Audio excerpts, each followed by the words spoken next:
A reading from the Gospel according to Matthew. Jesus withdrew in a boat to a deserted place by himself. But when the crowds heard it, they followed him on foot from the towns. When he went ashore, he saw a great crowd, and he had compassion for them and cured their sick. When it was evening, the disciples came to him and said, "This is a deserted place, and the hour is now late. Send the crowds away so that they may go into the villages and buy food for themselves."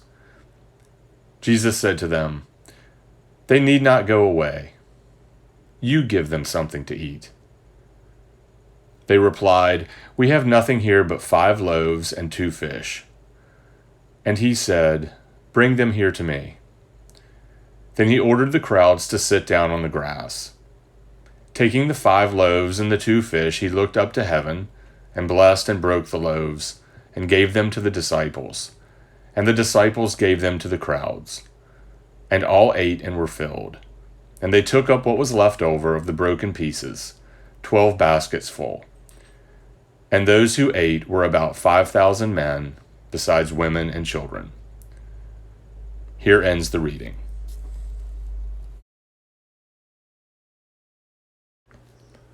Neither all the spectacular catches he had made as a wide receiver at Kalamazoo Central High School, nor the pressures and stressful moments he faced as a U.S. Marine could have completely prepared Philip Blanks for the events of July 3rd. That morning while visiting in Phoenix, Arizona, Philip was meeting a friend for an early workout. That's when he heard screaming, "There are kids up there," and "Throw the kids down."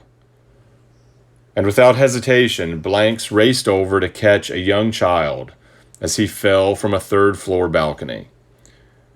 That child, 3-year-old Jamison Long, and his 8-year-old sister Roxy, survived a horrific apartment fire due to the heroic actions of Philip Blanks and another Good Samaritan. Sadly, the children's mother would not survive. I have thought a lot about this story over the past few weeks, in part because I spent a portion of my vacation in northern Michigan, where it has probably received a little bit more coverage than elsewhere. And not to diminish the tragedy, the loss of a mother and wife, and the physical injuries and emotional scars. But some good has resulted from the bad. Later in July, Philip Blanks was honored in his hometown of Kalamazoo, and a scholarship has even been established and named in his honor.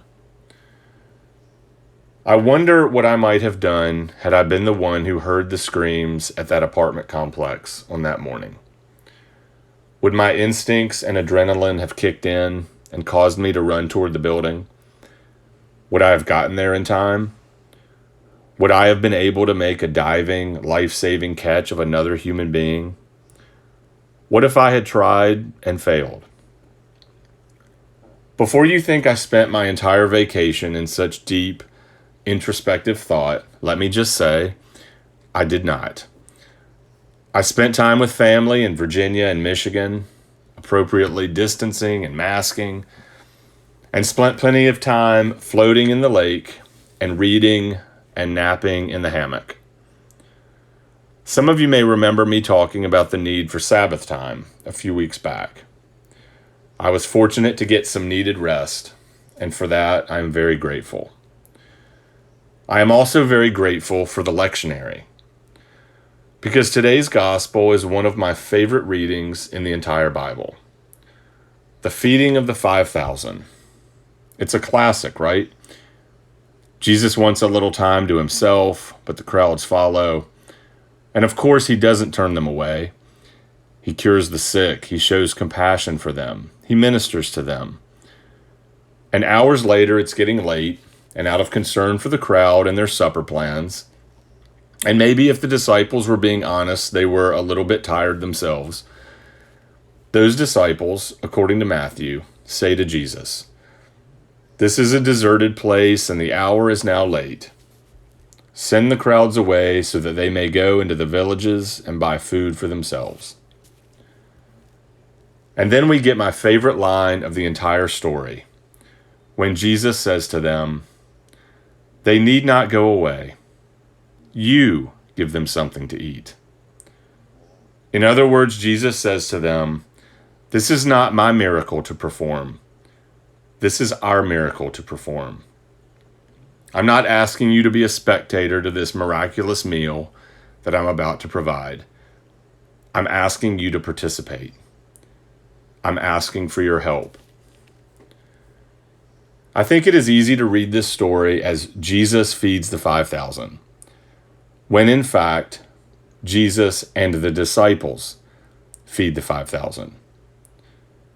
Who takes the 5 loaves and 2 fish to Jesus? The disciples. After the fish and bread are blessed and broken, who gives them to the crowd? The disciples. After everyone eats and gets full, who collects the leftovers? The disciples. It is Jesus and the disciples who feed the 5,000. And just as Jesus needed the help of the disciples who were with him on that day, on that shore, Jesus invites us, Jesus needs us to participate in miracle making, kingdom building acts today. Jesus asks that we join him in helping others live more abundant lives. And though we may wonder if we have what it takes to be a Philip Blanks kind of miracle maker, perhaps we will never be called in such a way that requires such courage. But perhaps we are called to other life-giving ways. Perhaps we are called to join others, to lend a hand, to help support a cause greater than ourselves.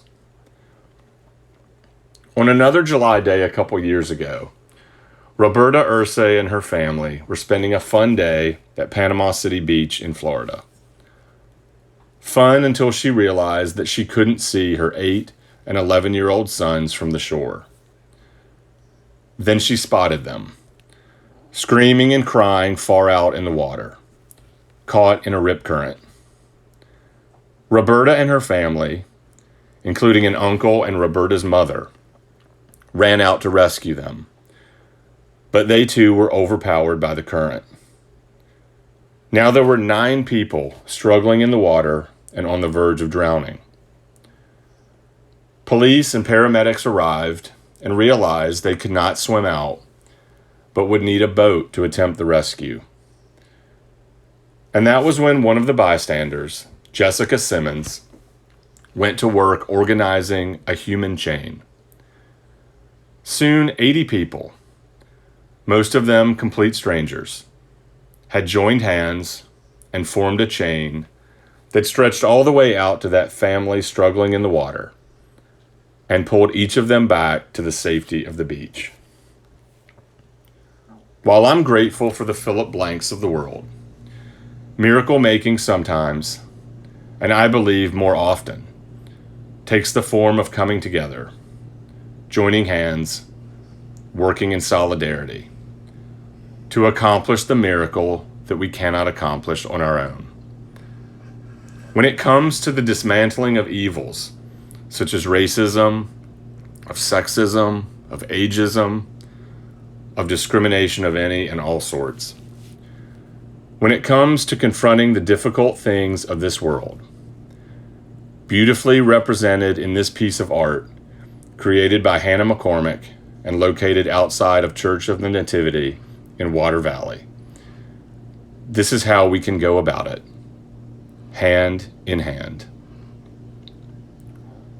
Jesus, it's late and the people are hungry. Shouldn't we send them away? No, he says. So let's all get to work in the kitchen and make a place at the table so that no one is sent away hungry. What a supper. Everyone full and leftovers too. There is plenty to eat in God's kingdom. Amen.